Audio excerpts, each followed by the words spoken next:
in the third segment, molybdenum disulfide, I'll spend little time on molybdenum disulfide because you might have already heard one talk by Dr. Ashish Kumar Mishra in today's morning. So I will pay less attention because maybe users get bored out of that. But I will just highlight what key contributions we have given in this field.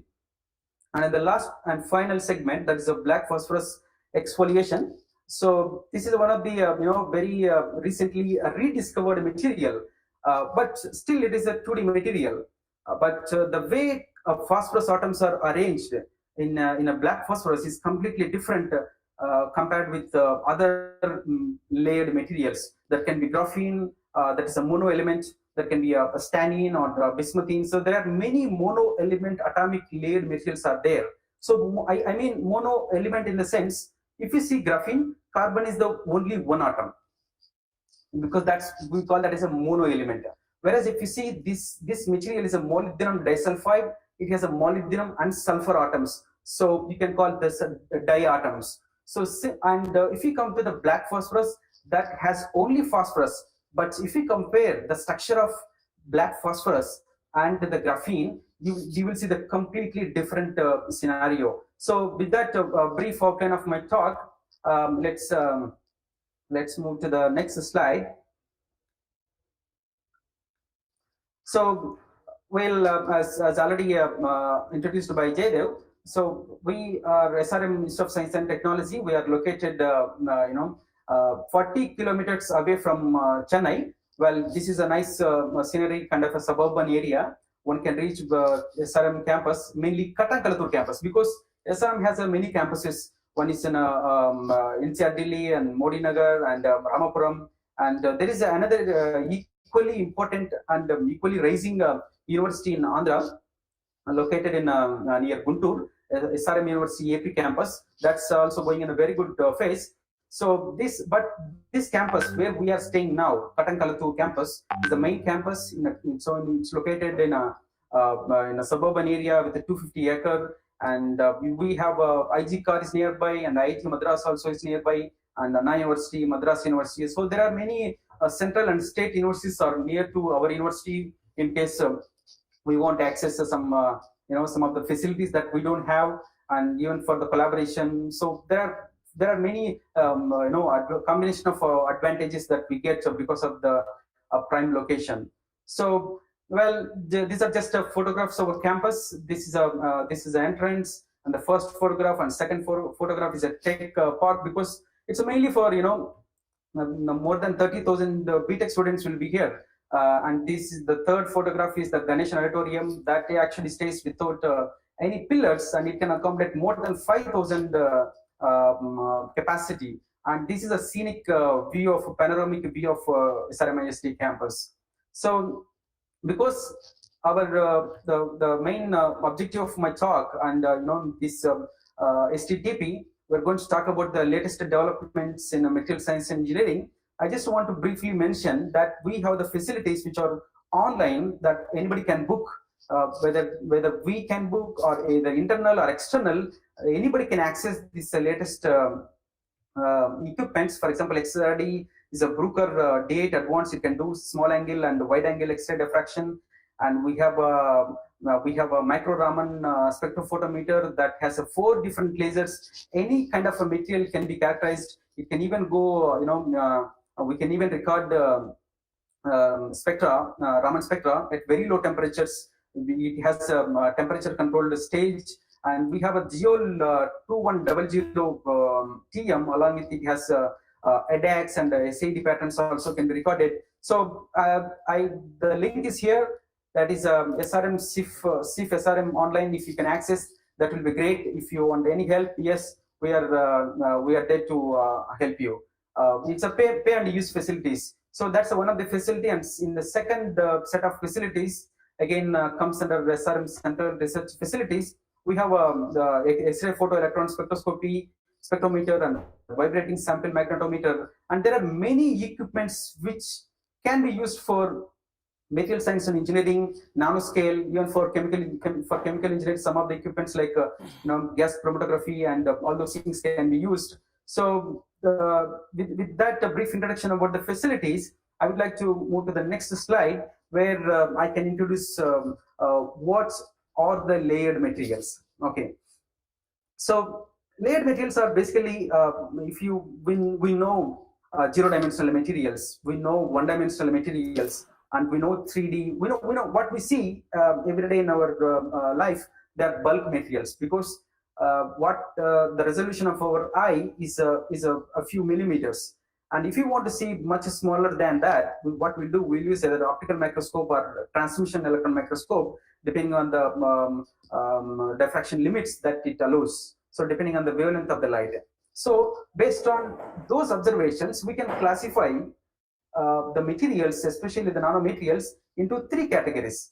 Zero-dimensional, they're like a macro, they're like a molecules with a limited number of atoms, like a 70. Let's say when you reduce the graph, when you reduce the gold to 2 nanometers, and if you see the one gold atomic size is like 2 angstroms, and 2 angstroms and 20 nanometer is like a 10 gold atoms will be there. So those you can call that as a molecular clusters. Okay, and so these are zero dimensional because electron is confined, or any charge carriers are confined along all 3 dimensions. Okay, you can call that as a the 3D nano cluster or 0D cluster.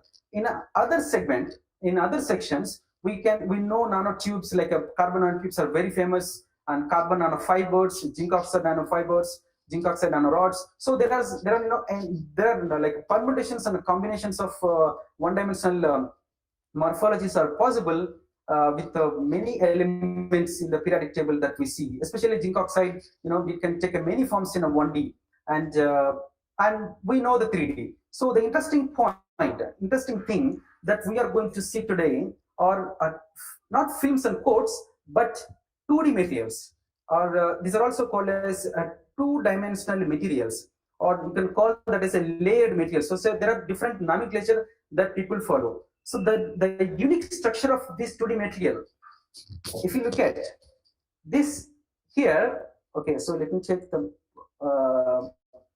highlighter. Yeah, so yeah, there's a pointer. So if you take this 2D material, or this in the bulk form, if you imagine this is like a like a playing cards, right?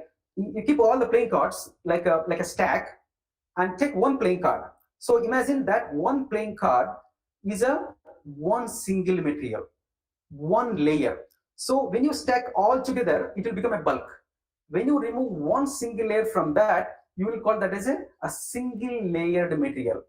That single layered material one can achieve here even in less than nanometer. So before discussing about that, let us see the kind of a bonding in a layered materials.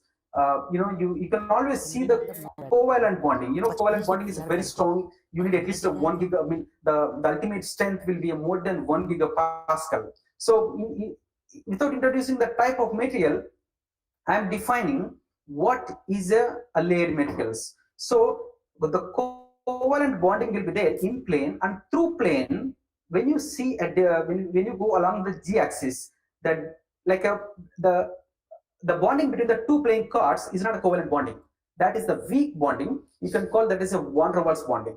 So the binding energy of the covalent bonding is quite high, and whereas the van der Waals binding energy due to van der Waals bonding, we know about the primary bonding and secondary bonding. So the van der Waals are weak forces which comes under the secondary forces. So it requires a very less amount of energy to separate, to delaminate this first layer from the second layer, or first 2 layers from the third layer, because you are slicing it off rather than breaking the covalent bonds. So that means all the physical properties will be same within the plane, but whereas through plane the physical properties will be different. For example, electron can easily go here in plane, but it cannot go easily from one plane to another plane. So that's a brief introduction what makes so special about these 2D materials.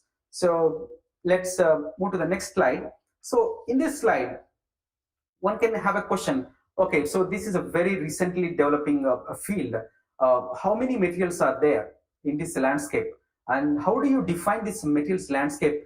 Can you define in terms of properties, or can you define in terms of availability? So I would say both. So we can define, we know metals, semiconductors, superconductors, and insulators. We know, this is a classification of the materials based on the electric properties.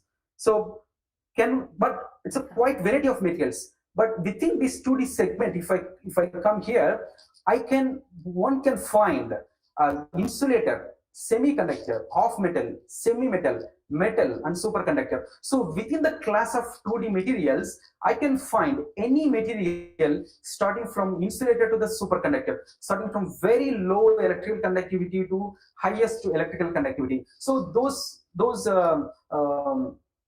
structures and the properties and the combinations of elements that these 2D materials has can provide that unique opportunity. But why 2D? Why not other already established and existing 3D materials or the nanoparticles? Why? What is the special advantage that we can get in the laid materials that we'll see in the forthcoming slides? So this is the landscape based on the electrical properties.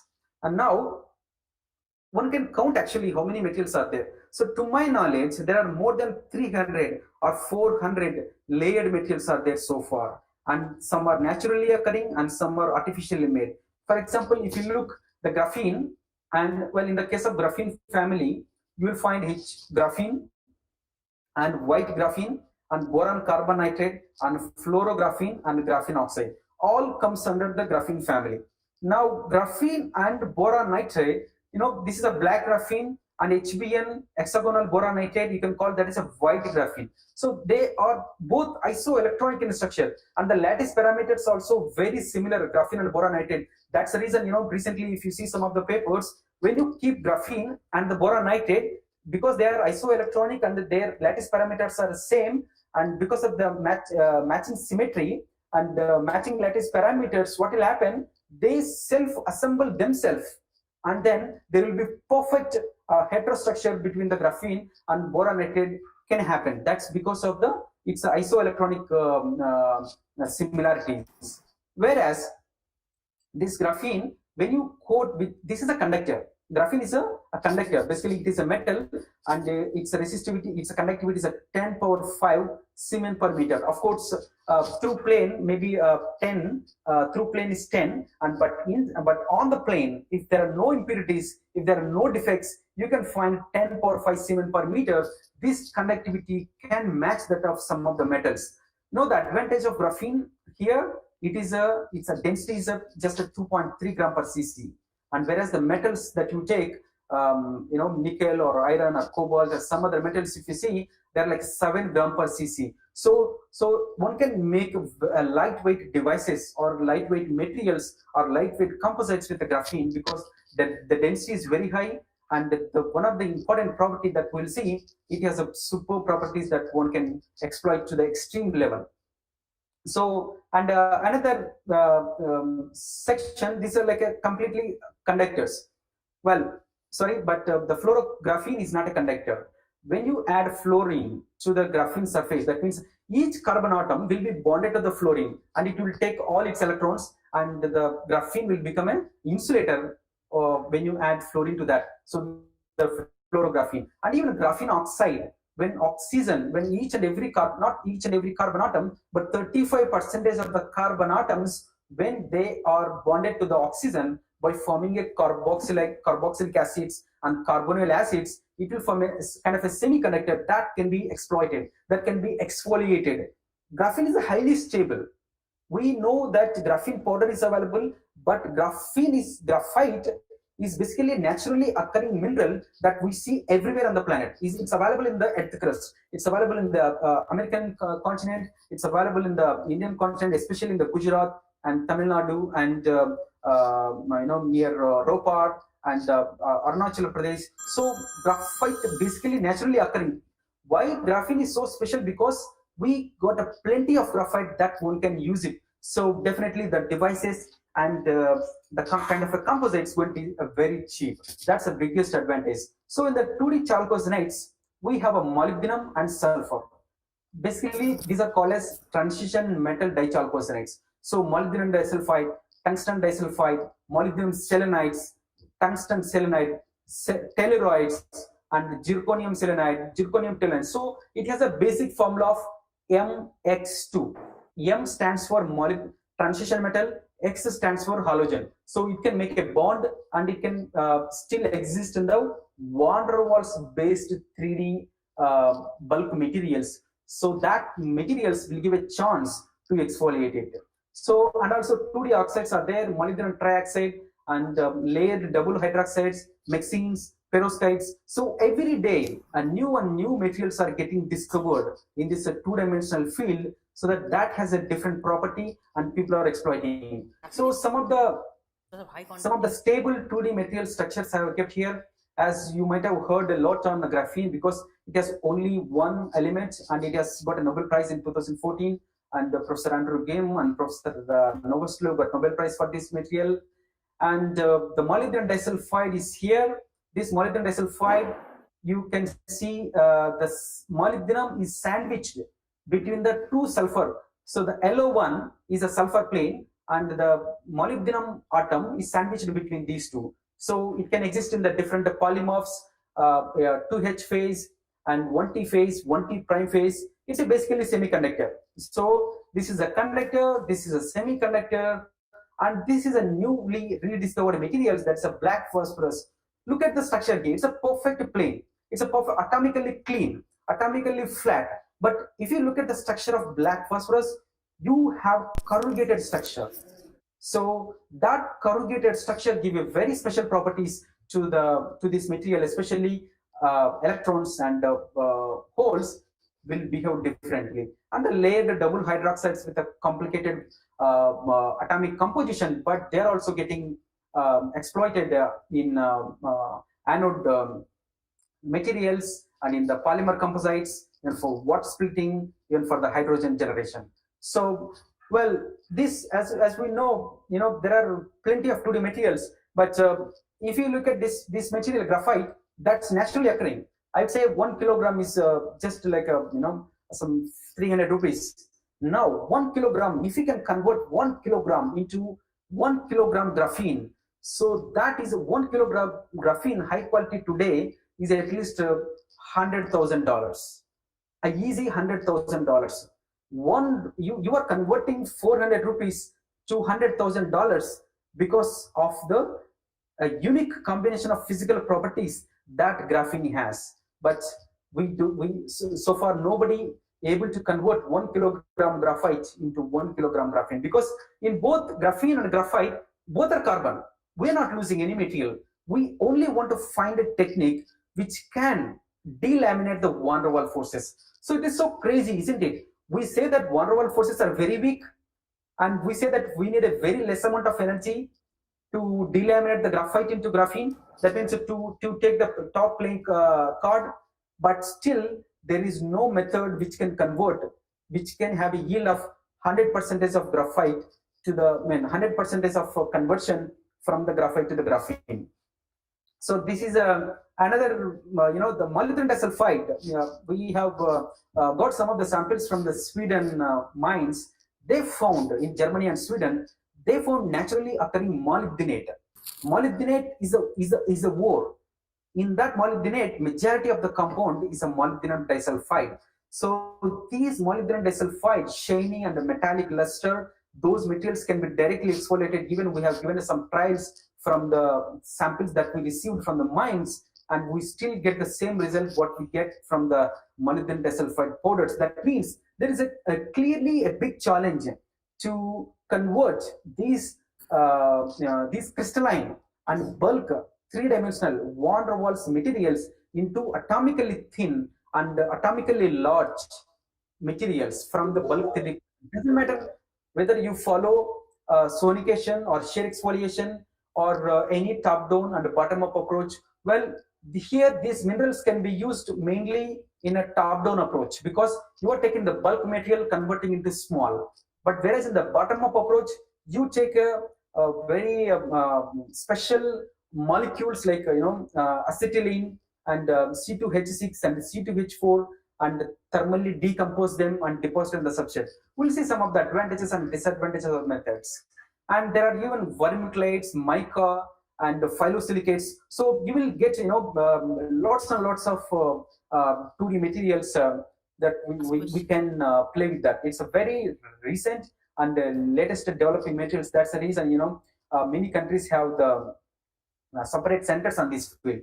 So, well, okay, so materials are available. We can exfoliate, but we can make a very thin and atomically thin materials. What's the use? So, in each and every field, because as when you control the electrical property from superconducting to the insulating, so that means you can use these materials from conducting to superconducting insulator. When you can use these materials everywhere. Everywhere you can find, that can be light emitting diodes or transparent conductors, a touch sensor, or antimicrobial, tribological generators, or hydrogen generation. Well, only few applications are mentioned here, but each and any application you can think of a possible and a feasible 2D material for that application. So the advantage of the 2D materials that you can get is the lightweight. Who don't want a lightweight nano composite, or who don't want a lightweight aircraft? For example, look at the aircraft structure. They use an aluminum composite. If you can reduce the 30% of the aluminum, 30% of the weight by weight, you can save a lot of fuel, and the plane can go with a less amount of fuel when you compare with the 2D material based composite, and when you compare with aluminum based composite. And these materials are quite scalable. They are scalable. Sorry. Yeah, they are scalable, they are commercially viable, and they are naturally occurring. And most importantly, we don't need to replace the whole technology or whole material by the 2D materials. That is not possible. That may be very long run, maybe after 30 years or 40 years. But these materials are compatible when you integrate the 2D materials with already existing technology. For example, silicon technology is already existing. You can't replace the silicon technology all of a sudden by some 2D laid material. But you can use the silicon technology for 2D materials and exploit the property, and then integrate with the existing photosensitive materials, or even some other dielectrics. For example, boron nitride can act as a very good dielectric material. You can replace the silicon dioxide. And molybdenum disulfide is a direct band gap semiconductor in a single layer. This can replace, you can get a very good mobility. Look at the graphene mobility. It is 100,000 meters square per centimeter square per meter. Yeah, it has a per volt and per second.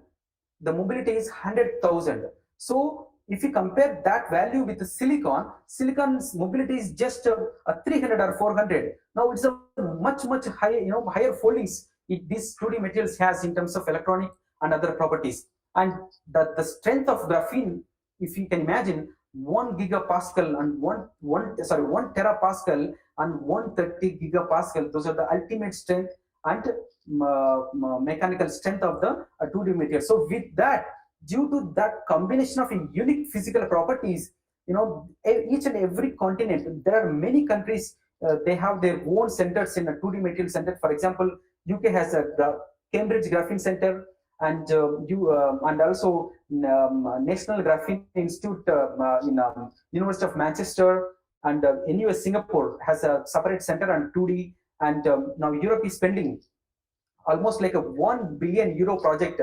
This is equally, they have given equal importance to the human brain project in Europe, and that project is going to run up to 2023. And now they have come up with a different platform now, that's a Horizon, where they are going to have equal amount of funding to exploit these materials. If you look at the time scale of and the objectives of the this material 2D materials, we say that, somebody say that production and processing, we don't need to pay attention.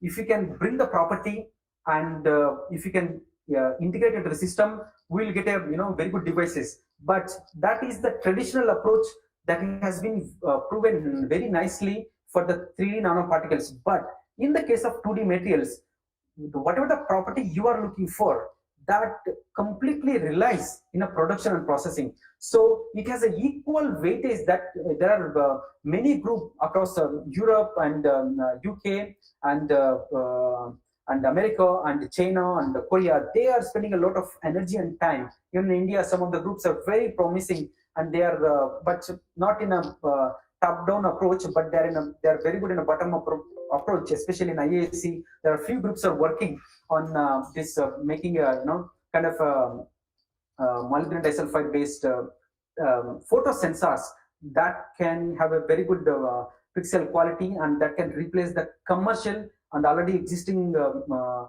photo sensors in Canon and other cameras. Okay, so with that just introduction about this graphene and why we need to study, about why we should know about these latest developments, I would like to move into some of the contributions what we have given in this field. That is a graphene exfoliation. The question is very simple. The problem is very simple.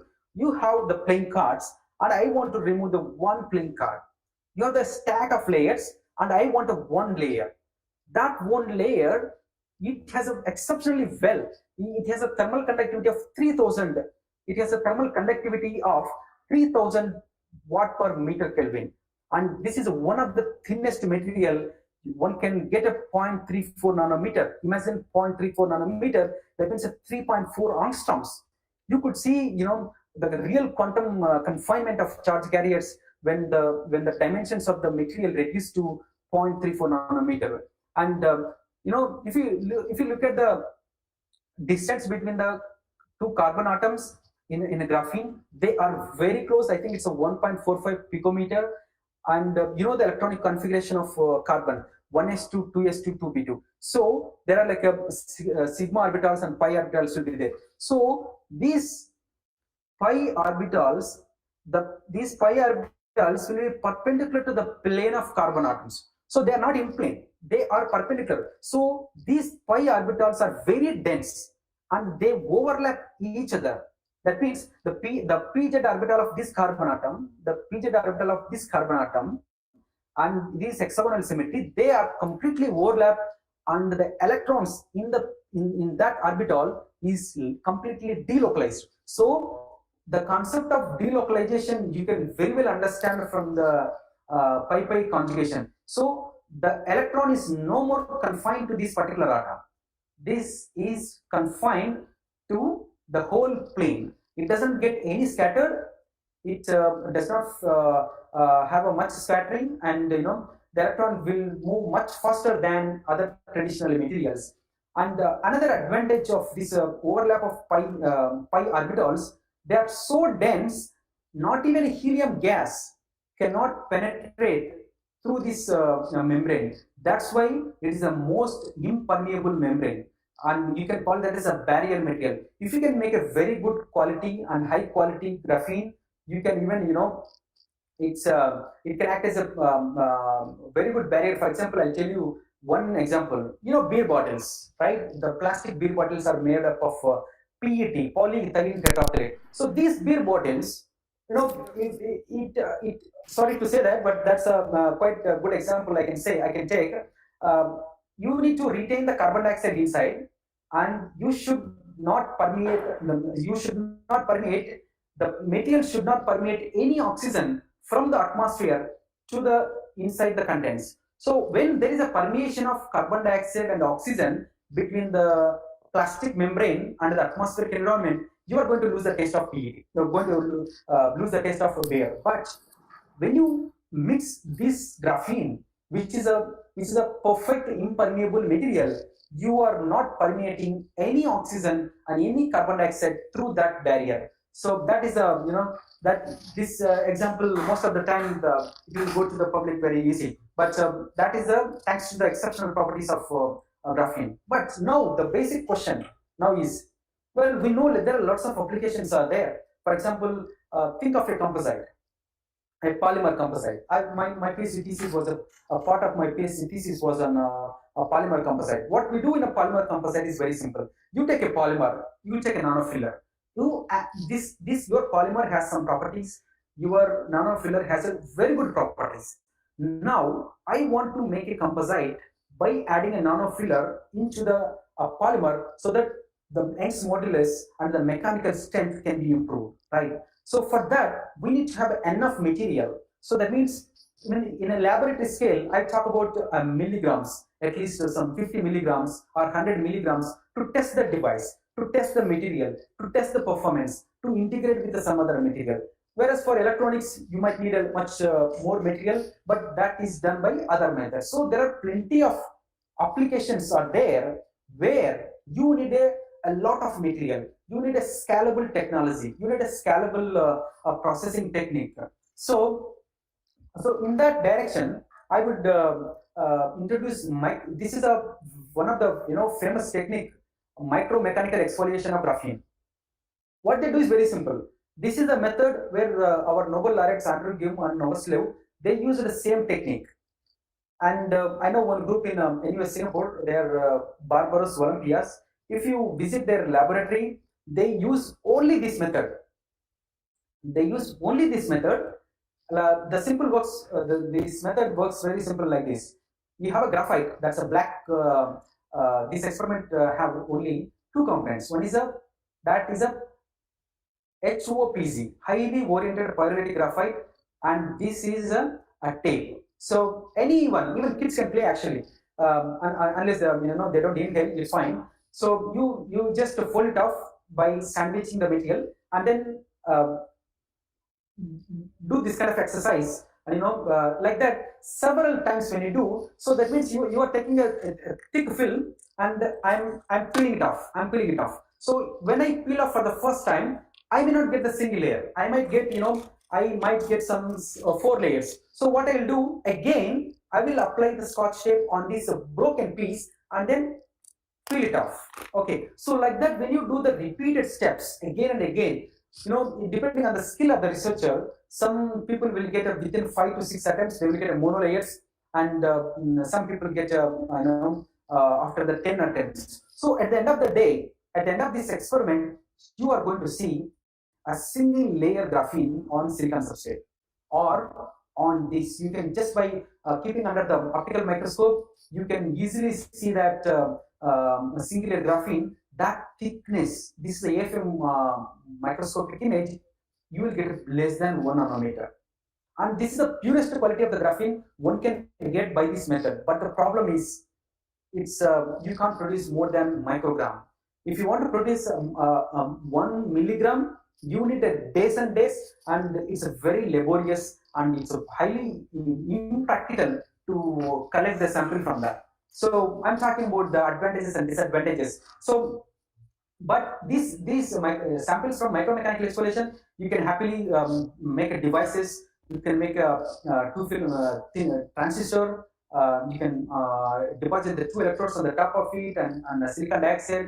You can demonstrate phototransistor, or you can make a very good devices. Even a gas sensor also can be built based on that. And most importantly, you can study the quantum physics of highest quality graphene.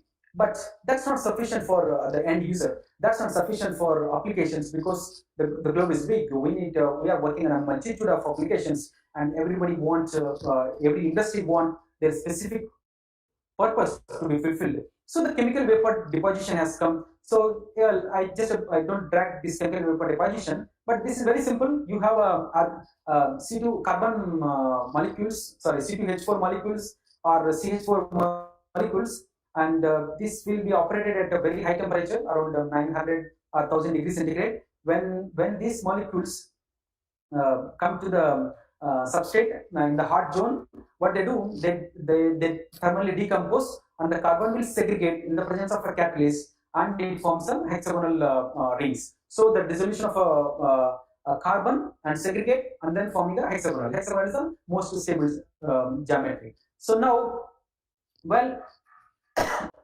sorry, this is good for devices. Of course, you can, one Korean group demonstrated a 30-inch graphene film by roll-to-roll production technique, and they have used in the touch sensor. For example, we know why we are making a touch sensor, because we are running out of ITO. So maybe after 10 years, we might maybe after 20 years we might completely run out of. So in that case, we need to find an alternative solution to that. So in that case, graphene can replace, but still, of course, there are many problems to balance the optical transparency and electrical conductivity. They are both are related and they are limited by the fundamental constraints. Of course, ITO can satisfy the 5 to 10 ohms per square meter with 80% transmittance, but graphene, it is not. We need to make a very high quality graphene to solve this problem. Of course, some groups did that, but that's not commercially viable. So, well, but the problem with this technique is it has a high temperature and it requires a high manpower, and you need a lot of laborious techniques to transfer the graphene film from the silicon substrate or nickel substrate, or platinum substrate to the designed substrate where you want to test them. So, what is the solution? How to produce enough mass of graphene for battery applications and for composites, for printable electronics, for flexible electronics. So in that case, well, already there is one method, that is a graphite oxide reduction and exfoliation. This process is very simple. You have graphite, what you can take a naturally occurring graphite, and the distance between the two graphite layers is a 0.34 nanometers. That's why it's highly stable. What you do, you increase the spacing between the two carbon layers and then destabilize by adding a hydroxyl and the carbonyl groups at the edges, at the center planes. Now you apply either thermal energy or mechanical energy or chemical energy or any terms of external energy that it can be exfoliated to the graphene. So it's a back. So you are taking electrically conducting material, and again you are getting electrically conducting material just by reducing the size, but it's a two-step. So you are oxidizing, so a lot of intrinsic defects are created.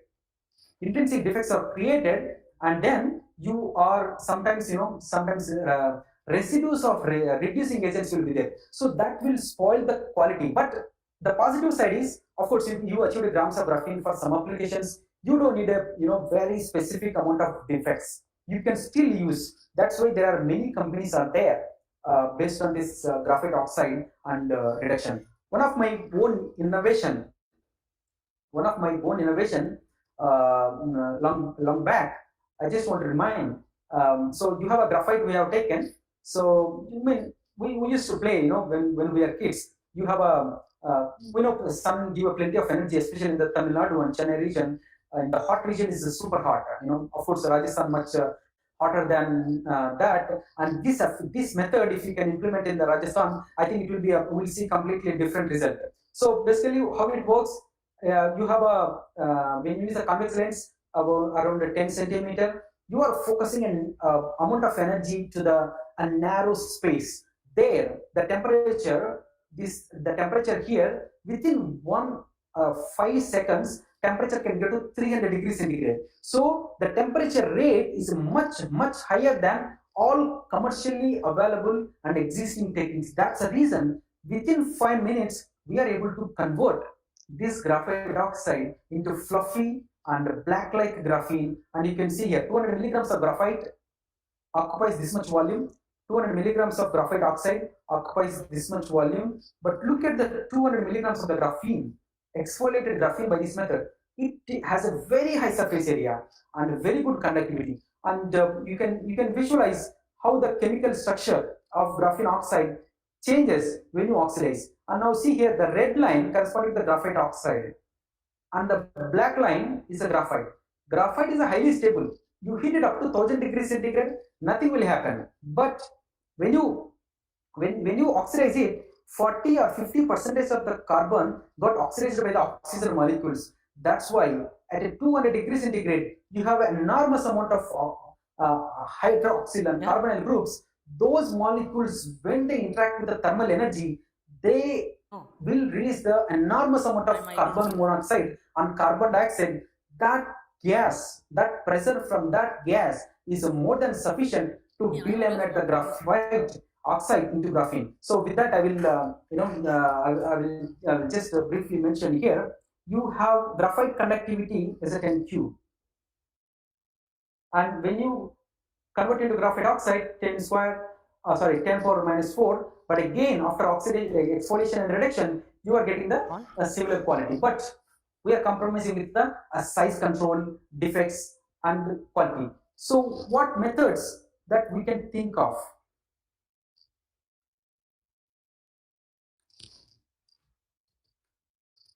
So I would like to introduce this method. I mean, of course, this was the first reported in 2004. There was a paper in Nature Nanotechnology. This is a new method of exfoliating, very simple and much scalable and much control. And you don't need a manpower basically. You don't need much manpower. You just need ideas, and you need a less amount of the equipment also is very simple. Even a bath sonication, that is the value of bath sonicator is just 40,000. You can make a good quality material. So basically, this is your layered material. Sorry, I have taken here kind of molybdenum disulfide, and this molybdenum disulfide is in the powder form. You added some surfactant. You know surfactant. Even in our kitchen also we use some surfactant because we want to reduce the surface tension, and we want to remove the grease, or you have different types of surfactants for that. Add a surfactant, and we do tip sonication. So I mean, tip sonication in the sense, okay, so let me tell sonication basically. That means it use some ultrasound waves to interact with the solid. But ultrasound waves you should only use in the liquid. This method works only in the liquid. That's why what we do, we mix these two solids. One is the molybdenum disulfide and the surfactant in water, and apply the sonic waves, kind of wave energy. So these sonic waves, what it does, it will works based on the principle of cavitation. So when you apply some sound waves in a liquid medium, what happens? Lot of bubbles will form. So those bubbles are, they're not stable bubbles. They are like inside.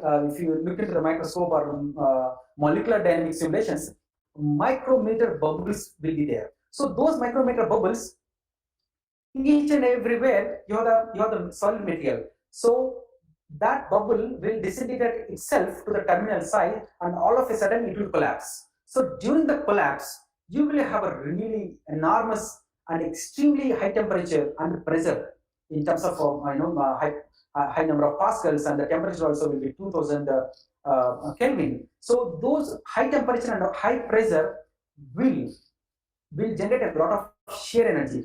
Those shear energy will be applied to the vicinity of that cavitation, and in that vicinity you will have these solid materials, and that will, because you have the weak van der Waals forces, they will delaminate. As soon as they delaminate, these surfactant molecules will go and sit over there, and that's the schematic you are seeing it here. And they are highly stable. You can keep it for years, 3 years also you can keep. But of course, you have to do centrifugation before taking the superintendent. And this is a molybdenum disulfide, which looks in a green color, but if it has a mostly in a single layer, it looks a dark green color. That means it can give the color. It's a luminescent material. So, well, it's not just a molybdenum disulfide. You can exfoliate white graphene, that's a boron nitride. You can exfoliate the molybdenum disulfide, but with the same principle. Not only water surfactant, but also organic solvents. Especially, organic solvents are characterized by the Hansen solubility parameters. It will have a hydrogen bonding. It will have a dispersion forces. So basically, there are 3 parameters in Hansen solubility parameters which can define the surface energy of this particular surfactant. So boron nitride will have its own surface energy. Molybdenum disulfide will have its own surface energy. So when you choose the solid material with a known surface energy, now filter out a kind of a solvent, come with the same type of solvent which has equal surface energy to your solid materials, that can result atomically thin molybdenum disulfide and boron nitride. Not just these two materials, you can exfoliate any layered material. So let us understand how this works. Okay, so we know colloidal science. There is one very good book intermolecular and intramolecular forces. So let's say when you have two plates, and when you have two spheres, and we know the diameter of the sphere and we know the distance between the sphere, it's a simple basic attractive and repulsive terms. By writing that, we know that in van der Waals forces are always attractive. So we need some sort of a mechanism so that we can stabilize, we can actually stop the van der Waals forces. That means we need a repulsive forces to stop the van der Waals interaction, so that you can have a dispersion. You can, if you have a dispersion, then only you can use it for applications. But if you don't satisfy the condition of dispersion, the whole liquid phase exfoliation will not work. So there are, you can calculate the potential between the two spheres, and when they are separated by the distance d, and we can understand at what conditions it will flocculate, at what conditions it is called coagulation, at what conditions you will get a deflocculation. So if any of you interested, yes, we can talk about it, but that might take consume a lot of time, but I want to give the glimpse of it, so you can go through that. So basically, any surfactant, if you see, it has a hydrophobic part and hydrophilic part. Sorry, this is the hydrophilic part and this is the hydrophobic part. That defines the surfactant. So there are cationic surfactants. So there are anionic surfactants. There are butyrionic surfactants with both charges, and there are non-ionic surfactant. That means it doesn't leave any charge. So these surfactants, when you consider what they will do, they will form an electric double layer. So that means as soon as you dissolve surfactant in the water, the hydrophobic part will attach to the surface of the graphene, and the hydrophilic part will interact with the water. So that means the hydrophobic is what? This is a positive charge for the cationic surfactant. So the positive charge, the layer of positive charge will be there on both sides. So that's why it will form a double layer. So it will leave a condensation of the charges under the cloud of dispersed ions. So those ions, if it is a cationic, there will be positive charge. If it is a non-ionic, there will be negative charge. So for example, here this is a nanotube. This is a nanotube is coated with a double layer on both sides. That means you are completely charging the nanosheet by the either positive charge, either negative charge, or both positive charges. So now when two charged nanosheets, well, of course, when these nanosheets are coming close, there will be attractive force due to van der Waals forces, and there will be repulsive forces when they come very close. So those repulsive forces are strong when you use a surfactant. That is the reason we are able to see nanosheets in the dispersion form. They form a diffuse cloud in the vicinity of the surfactant, and that's the reason. So how do we estimate? How do we estimate the charge? We know the technique that's called zeta potential. What we do, it just measures how much amount of charge is there on that surface in that particular area or dimensions. So that zeta potential will define whether dispersion can be stable or not. So if the zeta potential is more than 30, you will get a 30 millivolts. You can say that they are stable. But most of our personal experience, we always get a 50 millivolts for the anionic and cationic and.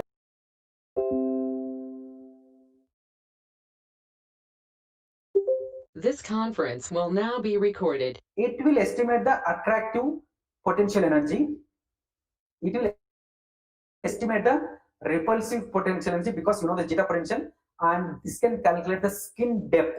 Okay, that skin depth again, it depends on the dielectric constant of the water and the medium, and we know the charge of the electron. We know how many molecules are there at that particular temperature. You can write, the total potential energy. Okay, so from that total potential energy, one can find the potential barrier.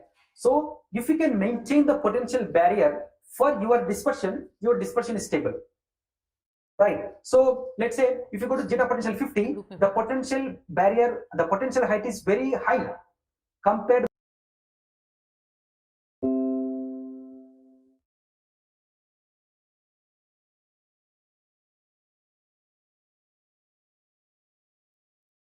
This conference will now be recorded. Even, we did some crazy experiment. Even a fairy liquid, a dishwashing liquid, will work for the exfoliation of the graphene. I'll show you one of my nanoscale paper. We did some crazy experiments. We try to exfoliate with a fairy liquid. Unfortunately, it's not available in India, fairy liquid, but it's available in the USA. That's a European brand. That works. It has a cationic and anionic surfactants. This is a photo of. Let's say in our kitchen, we'll find a wash up liquid. That wash up liquid works. Okay, so that is that was the developments were happening, and now I will introduce it's again liquid phase exfoliation, but it's a different technique. So just schematically, what I'm showing here, you have layered material. You have a layered material here, and you are just applying the shear forces in the liquid.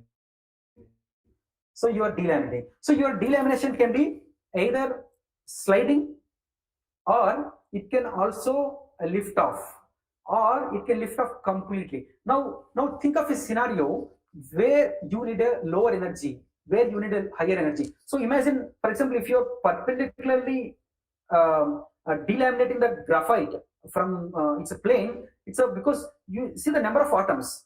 Of course, van der Waals forces are weak, but when you do summation of all the potential energy due to the each and every individual atom to that 1 micrometer by 1 micrometer, or 100 micrometer by 100 micrometer, you get enormous amount of energy where the perpendicular lift off may not be possible. Only the sliding is the most feasible way. So this was the very groundbreaking experiment we did a little 5 years back, where this is called a mixer. This is called this mixer called with a rotor stator. So if you look at this is a stationary, and this is a motor inside, and rotor will be there inside with this geometry. So this only this one, the plus configuration, this will rotate. That's called rotor. And this is again combined with one kind of a diaphragm. It has a square holes, and between the rotor and the stator and rotor, there will be gap of 1 micrometer. So we can define this particular equipment by the rotor diameter, rotor speed, mixing time, volume, and graph. This conference will now be recorded. People only know the disintegration of bulk particles into smaller particles. They only knew that. But with this experiment, what we have proved, it's not only disintegration, we can also delaminate the 2D materials. So because the shear rate, what you generate in this technique it's almost like a 10 power 5 per second. That's quite high compared with the many techniques that we can imagine today. So what we did, we have taken a range of solvents, we have taken a range of solvent mixtures, and we know the surface energy of the solvent, and we know the surface energy of material, and the viscosity and the length. So by this, one can calculate the shear rate, minimum shear rate, and by looking at this, I can imagine this is like a Gaussian plot, the red and black. You can see here. So only solvents with the surface energy at 65 or to 70 millijoules per meter square, only those solvents will work best for graphene. Why? Because the graphene surface energy also is the same order. So it's a simple solid mixture rule. When you have for example, take a rubber. When you take a rubber, right, and put it in some solvent, it doesn't swell in all the solvents, but it swells in a toluene. Why? Because the surface and the solubility parameters are same. Similarly, same concept here, the solid liquid interactions are maximum for graphene with NMP. That's called N-methyl pyrrolidone, that particular solvent. If you see, this is a water. I think water is somewhere here. So water surface tension is 72 millijoules per meter square, but water is not a good solvent, it can't stabilize. So you need to add a surfactant to reduce the surface tension. So that's where, but the disadvantage here, you need only few solvents will be able to work out. Not other solvents, but again the problem is they're very dangerous solvent. So now, how it is working, and can we have any theoretical model, or can we have any empirical model to say that how much we know we are trying to say the shear rate. See how fast you are removing the flake. So that is defined by the shear rate. So there is a force of attraction between these two, and it is sliding. So this sliding, I am defining this as a shear rate. So now we just did a simple calculation. This is the initial configuration, this is the final configuration after the delamination, before the delamination. So there is an intermediate step where you can find overlap of solid liquid, liquid and solid. So when you have energies for the three terms, you can come up with you can write the energy expression for this intermediate flake overlapped and dispersed in the water, and we know force is a gradient of the potential energy, and we already know the sigma, that is a stress. You can define force per unit area. So unit area in the sense here L is the length of the flake.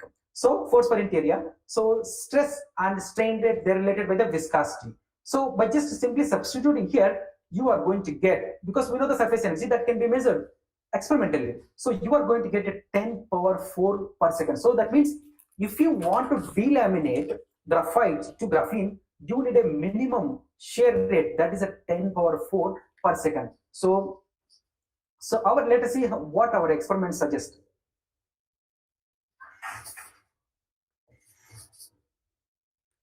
So the shear rate, this is our experimental result.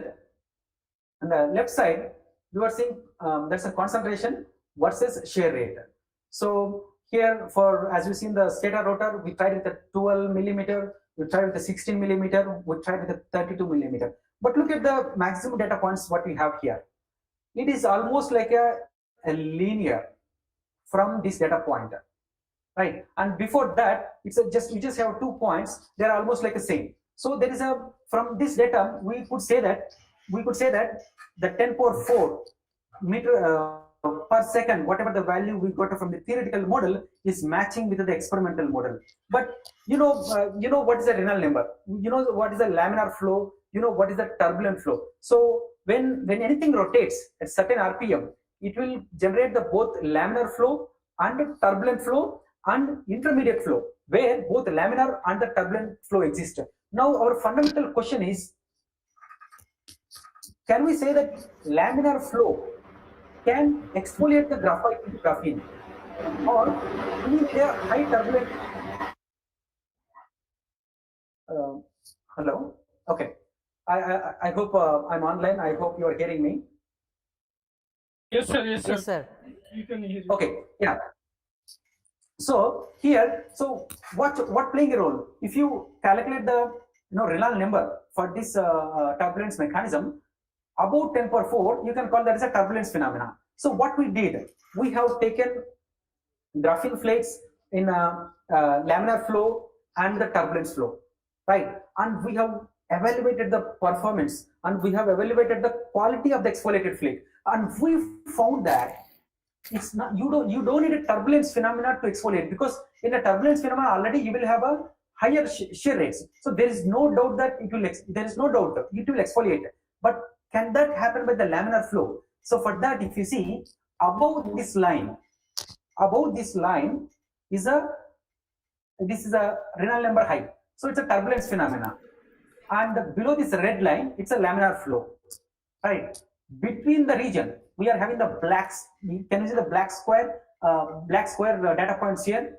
Those data points are for well exfoliated graphene. So what we conclude that you basically don't need a turbulence phenomena. Turbulence phenomena may enhance the exfoliation, but you will get a good quality of flakes within the laminar flow also. For that, what we did, this plot, if you see, all about a rheometer. So in the rheometer, you can have only laminar flow. What we have done, we have taken the graphite, put it in the rheometer and rotate for certain RPM, and then collect the sample and measure the absorption spectra simply by the Beer-Lambert's law, we can calculate the concentration because we know the extinction coefficient. So if you look at these data points and the data set here, again, we are seeing an onset of shear rate at 10 power 4 second. So that means from these data points, we concluded that you need a 10 power 4 per second for exfoliating graphite into graphene. But remember, if you change the starting graphite particle size, if you change the type of precursor that you are taking, molybdenum disulfide and boron nitride, and for some other materials, this is not same. This will change, but nobody knows about that data. Still, there are many opportunities are there around these layered materials to exploit further. As I said earlier, you don't need a high quality equipment. You don't need a highly sophisticated equipment to do these experiments. But the value of the nanosheets that you produce have a very good, tremendous importance. So here I don't spend much time, but I will tell you the importance of that. How do you test the scalability of any method? So that fundamental question should give you very intrinsic sub questions here. I want to know how graphene concentration changes when I change the amount of graphene concentration. So I want to know how rotor diameter affects the concentration. I want to know how mixing time, how the speed, how the volume changes. Now, if you look at the data sets here, they are fitted to all power laws. Here, exponent 1. So that means if you increase it to 2-fold, this will also increase it 2-fold. Okay. Look at the rotor diameter. It's a power law where exponent is at 2.28. So it's like it will go like an exponential behavior. And mixing time, only 0.66. It is a sublinear. That is a disadvantage here, but that's the way method works. So here, speed, it's again 1.13. That's good. Look at the volume. Keenly observe both volume and the mixing time.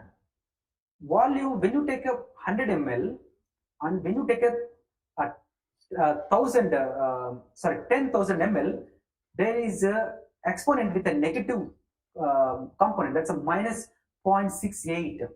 So whatever the quantity